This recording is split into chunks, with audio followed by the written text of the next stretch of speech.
Ben moi, le bourru, je vais te raconter une autre histoire. Le diable prisonnier. Ben, il y avait une femme d'un certain âge qui était pas facile à vivre. Puis il y avait son homme qui partait pour les camps de bûcherons tout l'hiver. En fait, il y avait aussi leur fille, une jeunesse bien délurée, bonne à se mettre en mariage. Le père absent, les deux femmes s'entendirent pas trop. Deux femmes dans une seule demeure, ça marche pas. Même mère et fille. La mère était devenue mal commode et la fille devint donc une chipie. On dit que les jolies filles le deviennent plus facilement que les autres. Les disputes étaient choses du quotidien, jour et soir. La petite désespérait car elle habitait dans des lieux bien isolés où il passait personne. Il n'y avait que des plaintes, des cris, des pleurs puis des reproches. La mère disait: l'homme qui va te prendre, je lui promets bien du bonheur, pauvre lui. Va te chercher un mari, pauvre petite chipie. La fille de lui répondre: du bonheur. Du bonheur, c'est pourquoi que papa quitte la maison à chaque hiver. Qui viendra ici pour me tirer de cette maison? Ah, je me marierai jamais. Ah, tu sais pas, ma fille, tu te marieras avec le rapatou peut-être. Ah, celui-là, il est fait pour toi. Ouais, le rapatou. Tu sais, le cornu, là, le rapatou de l'enfer. Ben, il voudra peut-être bien de toi, contrairement à un homme raisonnable, dit la mère. Le soir passa. Le lendemain matin, dans ce coin marchait dans le chemin un garçon, vêtu tout de noir, bien habillé, qui semblait de bonne mine et être un brave monsieur. Ce jeune homme passa devant la porte de la maison des deux femmes. Il s'y est arrêté, puis il va d'un pas décidé vers la porte, puis il cogne trois coups. La mère ouvre la porte, et d'un air enfrogné l'aperçut. Puis la fille, toute souriante, a couru.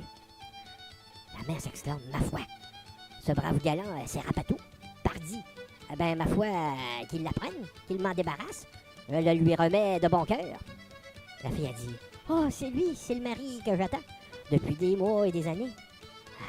Eh ben, ma foi, qu'il me prenne et me mette en mariage.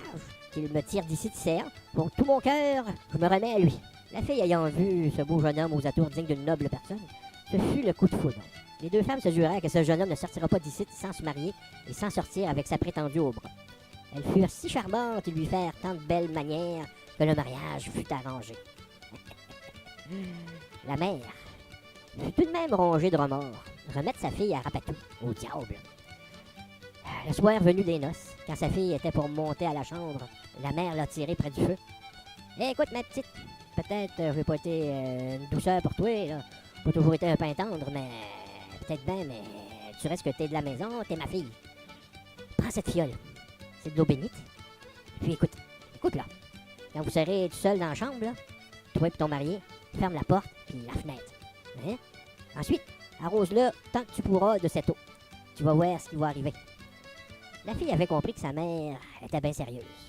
Elle n'entendait pas à rire. Elle fit comme sa mère lui avait dit de faire. Elle ferma la porte et la fenêtre, puis empoigna la fiole pour asperger son mari.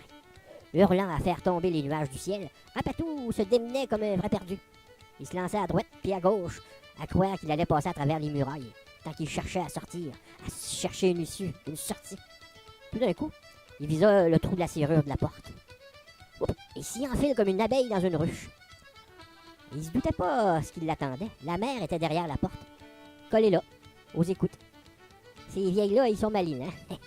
Elle avait tout prévu, presque tout dans le détail. Elle s'était munie d'une bouteille. Vite à ce trou de serrure, elle a appliqué le goulot de la bouteille, et puis Rapatou, tête première, s'y est engouffré. Et puis ça fut pas long qu'elle a bouché la bouteille avec le bouchon avec son autre main. Elle enfonça ce bouchon-là bien profondément, puis bien solidement, puis descendit l'escalier en courant pour aller poser cette bouteille-là dans son placard, tout en haut, tout au fond, hors du regard de tout le monde. Voilà que Rapatou est en prison, puis il est resté plusieurs mois.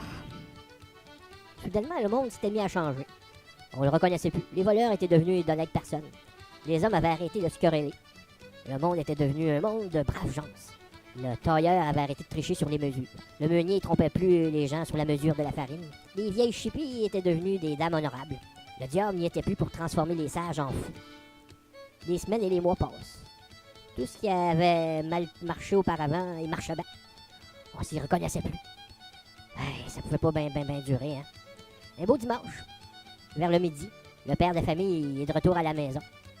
Il pousse la porte puis pour constater que les deux femmes étaient absentes. Elles étaient allées à la messe, à l'église, là. Après avoir longuement voyagé pour retourner à la maison, il y avait grand soif.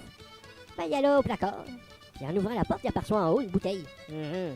En haut, au fond, là. Ouais. Il empoigna la bouteille puis tira le bouchon avec ses dents. Quelque chose lui passa sous le nez. Il ne savait pas ce qui arrivait. La maison s'était remplie d'une odeur de soufre. Il croyait avoir ouvert les portes de l'enfer. Soudainement, à l'extérieur, le ciel s'assombrit, puis le tonnerre commençait à sonner. Depuis ce temps, le monde s'est remis à marcher mal. Ouais, le monde a repris son vieux train. Ah, le diable, il revient pas meilleur avec le temps, même en bouteille.